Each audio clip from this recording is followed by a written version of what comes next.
The comedian incident. On April 15th, 1984, Tommy Cooper, a 63-year-old comedian, walked onto the stage at Her Majesty's Theatre in London. 12 million people were watching live from home on ITV. Cooper was Britain's favorite comedian, and he was known as the man who made magic tricks funny by getting them wrong. That evening, Cooper wore a red cloak as he prepared for his magic act. His assistant, Sandy Lawrence, helped him put on a red cloak. He thanked her. Little did he know that those would be his last words. As the show proceeded, the audience was already laughing. Suddenly, he slumped backward against the curtain. His body twisted. His legs twitched. The audience roared with laughter. They thought it was part of the act. Cooper was famous for physical comedy. This looked like another one of his brilliant gags. But behind the curtains, something was wrong. Cooper wasn't moving on cue. The routine was taking too long. Director Alistair McMillan realized immediately that something terrible had happened. He cut to an unscheduled commercial break, but they had to continue the show. Les Dennis and Dustin G were pushed onto the stage. They performed, while behind the curtains, people desperately tried to save Cooper's life. They tried to revive him, hitting his chest, trying CPR, but Cooper wasn't responding. He was later rushed to Westminster Hospital and was pronounced dead on arrival from a massive heart attack. Tommy Cooper died to roars of laughter, while 12 million people thought it was just another joke. What many people also don't take seriously are their finances. Money slips away quietly, subscription by subscription, until it's gone. That's why I want to thank today's sponsor, Rocket Money, which makes videos like this possible. Rocket Money is an all-in-one personal finance app that helps you cancel unwanted subscriptions, lower bills, set budgets, and manage your money better, all in one place. You'd be surprised how much money slips away without realizing it. I once checked my account and found multiple subscriptions I didn't even remember signing up for. With Rocket Money, I could see them all in one list and cancel what I didn't need with just a couple of taps. It's actually surprising how much you can save just by paying attention. Rocket Money can even help negotiate your internet or phone bills, automatically track your spending, and alert you before upcoming charges, so you stay in control. Sometimes just seeing everything clearly in one place changes the way you think about money. They've already helped users save up to $740 a year when using all premium features and over $880 million in canceled subscriptions overall. Over 10 million people already use Rocket Money to manage their money smarter. If you want to take control of your finances today, click the link in the description or scan the QR code on screen to get started for free. You can also unlock even more features with premium. Thanks again to Rocket Money for sponsoring this video. The Phoenix Helicopter. On July 27, 2007, two news helicopters were covering a police chase in Phoenix, Arizona. The helicopters belonged to KNX-VTV and KTVK. Both stations were broadcasting the pursuit live. It was mid-afternoon, a routine chase, the kind that happens frequently in major cities. The suspect was fleeing in a stolen vehicle. Police were following. The helicopters circled above, filming for their respective stations, providing aerial coverage. KTVK's helicopter carried pilot Scott Bowerbank and photographer Jim Cox. KNX-VTV's helicopter carried pilot Craig Smith and photographer Rick Krolak. All four were experienced professionals. They'd covered countless chases before. Around 12:46 p.m., the helicopters were over Steele Indian School Park in central Phoenix. The chase was active below. Cameras were rolling. Then disaster struck. The helicopters collided in midair. The rotor blades hit each other. Metal tore. The aircraft spun out of control. Viewers watching at home saw the helicopters in frame during the chase coverage. Then suddenly, both helicopters plummeted to the ground. They crashed in the park below. One hit near trees. The other crashed nearby. All four men died instantly. The impacts were catastrophic. There were no survivors. Miraculously, nobody on the ground was hurt. The academic interview. On September 12, 2018, Professor Rita Jitendra appeared live on Doordarshan's Good Morning J&K, an Indian television news channel. She was there to discuss political issues. Jitendra was a prominent academic and political analyst. She frequently appeared on news programs to provide expert commentary. The interview began normally. Jitendra sat in the studio discussing current events with the host. She was articulate, composed, answering questions thoughtfully. Then, mid-sentence, Jitendra stopped talking. Her expression changed. She tossed her head backward and gasped for air. The host immediately realized something was wrong and called for help. Cameras were still rolling, broadcasting live. Viewers watched as Jitendra struggled to breathe. She collapsed in her chair. Studio staff rushed over and called for medical assistance. Medics arrived quickly and rushed her to a nearby hospital. She'd suffered a massive cardiac arrest, but doctors couldn't save her. Rita Jitendra was pronounced dead shortly after arrival. The incident shocked India. A prominent academic had died live on television, in the middle of an interview, while discussing ordinary political matters. The Breakfast Show incident. On November 13, 1986, 24-year-old Michael Lush was rehearsing for a stunt on the BBC television program The Late Late Breakfast Show. The show, hosted by Noel Edmonds, was famous for its dangerous live challenges performed by members of the public. Lush had volunteered to perform a stunt called Hang 'em High, which involved bungee jumping from a box suspended about 120 feet above the ground. It was supposed to be spectacular, daring, safe. During the rehearsal, Lush climbed into the metal box. The box was hoisted high into the air by a crane. He was secured to an elastic bungee cord by a carabiner clip fastened to an eye bolt inside the box. Crew members stood below, watching. Cameras were ready. Then came the signal. The box was released and Michael dropped. Suddenly, something went wrong. The clip detached from its mounting. The cord failed to stop his fall. He plunged 120 feet and struck the ground. The impact was catastrophic. He was killed instantly. The accident shocked Britain. The death of Michael Lush changed British television forever and ended the era of live, unregulated stunts. The Sci-Fi Tragedy. On September 20th, 1996, 27-year-old actor Kenneth Keith Stedman was filming an episode of the science fiction series Sliders near El Mirage Dry Lake, California. The crew was shooting a desert chase scene. Cameras rolled as Stedman drove a dune buggy across the barren expanse. It was a simple setup between takes. Then, out of nowhere, something went terribly wrong. The buggy hit uneven ground. It struck a hidden mound and flipped violently. The vehicle rolled over, throwing Stedman from the seat before crushing him underneath. Crew members screamed for help. Paramedics were called immediately, racing across the desert floor. But by the time they reached him, it was too late. Kenneth Keith Stedman was pronounced dead at a local hospital. The production was halted. The investigation confirmed it was a rollover accident. No explosions or pyrotechnics had occurred, just a tragic miscalculation. His death sent a jolt through Hollywood. It reminded everyone that even the simplest scene could turn fatal in an instant. The skiing disaster. On January 29, 1994, Austrian ski champion Ulrike Meyer stood at the top of the Kandahar downhill course in Garmisch-Partenkirchen, Germany. Cameras were rolling for a live World Cup broadcast. Meyer was a 26-year-old, fearless and focused. She was a two-time Super G champion. That day, she adjusted her goggles.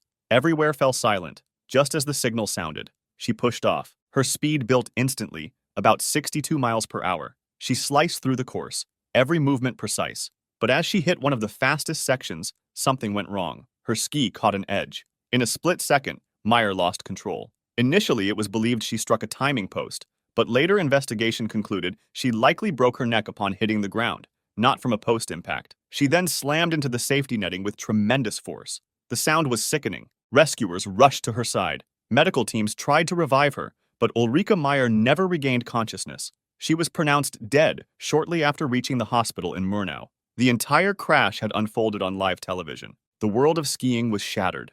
In the aftermath, officials redesigned courses, strengthened safety nets, and implemented stricter standards. But no change could undo what the world had witnessed that day. A champion's final run, broadcast live to millions. The Challenger disaster.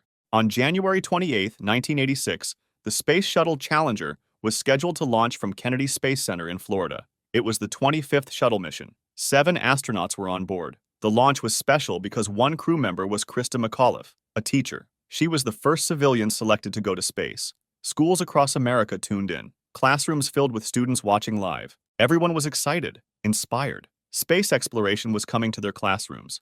It was a cold morning. Temperatures had dropped to 36 degrees the night before. Engineers expressed concerns about O-rings in the solid rocket boosters. Cold weather could compromise the seals, but the decision was made to proceed with the launch. At 11:38 a.m., the countdown reached 0. The shuttle's engines ignited. Flames and smoke billowed. Challenger lifted off. It rose into the clear blue sky. Everything looked perfect. Students cheered in classrooms across the country. It was 73 seconds into the flight. Then, disaster struck. At approximately 11:39 a.m., Challenger exploded. A massive fireball erupted. For a moment, nobody understood what happened. The crowds at Kennedy Space Center stood in stunned silence.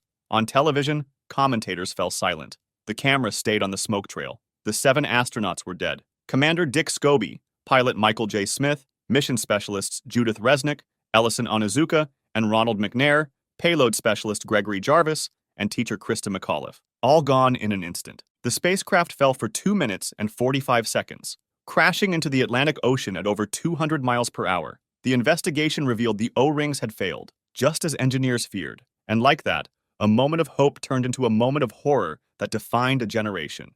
The superhero wrestler. On May 23, 1999, wrestler Owen Hart was scheduled to perform at the WWF's Over the Edge pay-per-view event in Kansas City, Missouri. Hart was performing as his alter ego, the Blue Blazer, a superhero character. The entrance was supposed to be spectacular. Hart would be lowered from the rafters on a cable, descend into the ring. The crowd would love it. Hart was 34 years old, an experienced wrestler, but he'd expressed concerns about the stunt to friends. He didn't like heights. He thought the harness looked unsafe, but it was part of the show, part of the performance. Around 8 p.m., Hart was hoisted into the rafters of Kemper Arena. He was 78 feet above the ring. Over 16,000 people were in attendance. The plan was for Hart to descend partway, then pretend the cable malfunctioned. He was attached to a quick-release harness, the kind used for quick escapes, but it was the wrong equipment for this stunt. The release mechanism was too sensitive. As Hart was being moved into position, something went wrong. The quick-release mechanism triggered accidentally. The harness opened, causing Hart to fall. He plummeted 78 feet and fell straight down into the ring. His chest struck the top rope. Hart tumbled into the ring and lay motionless. The impact was destructive. At first, the crowd thought it was part of the act. Some laughed, others cheered. But EMTs rushed to the ring immediately. They knew this wasn't planned. Hart wasn't moving or breathing. They began CPR. That was when the fans knew that something terrible had happened. The festive atmosphere turned to shocked silence. Hart was placed on a stretcher. He was rushed to Truman Medical Center, but his aorta had been severed. He died from internal bleeding. He was pronounced dead at 8:20 p.m. The reality show. On November 27, 2019, actor and model Godfrey Gao was filming the Chinese reality show Chase Me in Ningbo, Zhejiang Province. The show was a physically demanding competition. Contestants ran, chased each other, and completed challenges. It was exhausting work. They'd been filming since early in the day. Gao was 35 years old, a successful model and actor. He'd appeared in The Mortal Instruments, City of Bones. He was in excellent physical shape, athletic, healthy. Around 1 a.m., after hours of filming, Gao was running a segment. He'd been going for hours. The production schedule was grueling. Participants got minimal rest between challenges. Suddenly, Gao slowed down. He put his hand to his head, looked unsteady. Then he collapsed, fell face first onto the floor. Cameras were still rolling. Other contestants rushed over. At first, some thought he was joking, but Gao wasn't moving. He wasn't responding. Production staff called for medical help. They tried to revive him, started CPR, but Gao remained unconscious. An ambulance was called, but it took time to arrive. He was rushed to the hospital, but he'd suffered sudden cardiac arrest. Despite efforts to save him, Gao was pronounced dead at 4 a.m. His death became a catalyst for change, a tragedy that exposed the dark side of reality television production, where the quest for dramatic content could literally cost lives. The fall on set. On June 8, 2019, a 90-year-old legendary Philippine actor Eddie Garcia was filming the television drama Rosang Agamat in Manila. He was a legend in Philippine cinema. For over 7 decades, Garcia had been a fixture on screen. He'd played heroes, villains, soldiers, fathers, more than 600 film and television appearances. The crew admired him. Younger actors looked up to him. Everyone wanted to be around Manoy, as he was fondly called. That day's scene seemed simple. Just a short walk during an outdoor shoot in Tondo, Manila. Garcia walked into frame. Then suddenly, he stumbled. A cable lay across the ground. It was part of the production's lighting setup, but his foot was caught on it. In that instant, Garcia tripped forward, hit the pavement hard, and went completely still. Crew members rushed over. At first, they thought it was just a simple fall, but something was wrong. He wasn't moving. The impact had broken his neck, a severe cervical spine fracture between the first and second vertebrae. The paramedics arrived, and he was rushed to the hospital. Early reports claimed he'd had a heart attack, but doctors later confirmed that it was blunt trauma from the fall. Garcia was placed on life support. For 12 days, his family waited by his bedside. Messages poured in from across the country, from actors, politicians, fans, all hoping for a miracle, but it never came. On June 20th, 2019, Eddie Garcia was pronounced dead from the injury. The morning news tragedy. On August 26, 2015, reporter Allison Parker and cameraman Adam Ward were doing a routine morning live broadcast at Bridgewater Plaza near Smith Mountain Lake in Virginia. It was 6:45 a.m. Parker was interviewing Vicky Gardner about local tourism. The camera was live. People were watching at home over their morning coffee. Then suddenly, gunshots rang out. 8 rapid shots in rapid succession. Parker screamed and ran. The camera shook violently, fell, and the feed cut to black. Back in the studio, anchor Kimberly McBroom looked shocked, confused. She didn't know what had just happened. Neither did viewers. The shooter was Vester Lee Flanagan, a former WDBJ reporter who'd been fired from the station 2 years earlier. He'd harbored resentment. That morning, he'd approached the live broadcast with a gun. He shot Parker first, multiple times. She tried running but collapsed, then turned to Ward and shot him while filming. He also shot Vicky Gardner, who survived her injuries. After the attack, Flanagan fled and posted his own video to social media while driving. Some hours later, the police caught up with him. He took his own life during the chase. Allison Parker and Adam Ward died at the scene. The Cavett Show. On June 8, 1971, the Dick Cavett Show was filmed at ABC Studios in New York City. The guest list that day was impressive: writers, thinkers, celebrities. Among them sat J.Y. Rodale, a 72-year-old publisher and founder of Organic Gardening magazine. He was a pioneer of the organic food movement.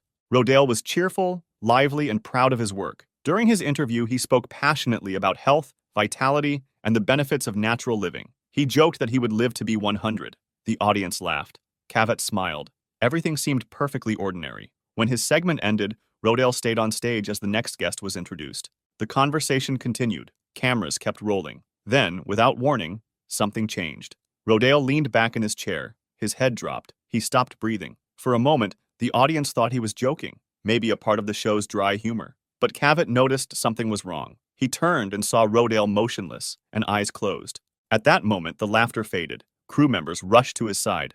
Medical staff tried to revive him, but J.I. Rodale was already gone. He had suffered a massive heart attack, dying instantly right there on the studio floor. Later, Dick Cavett described it as one of the most unthinkable moments of his career. If you'd like to see more stories like this, make sure to subscribe and feel free to drop suggestions for the next video in the comments.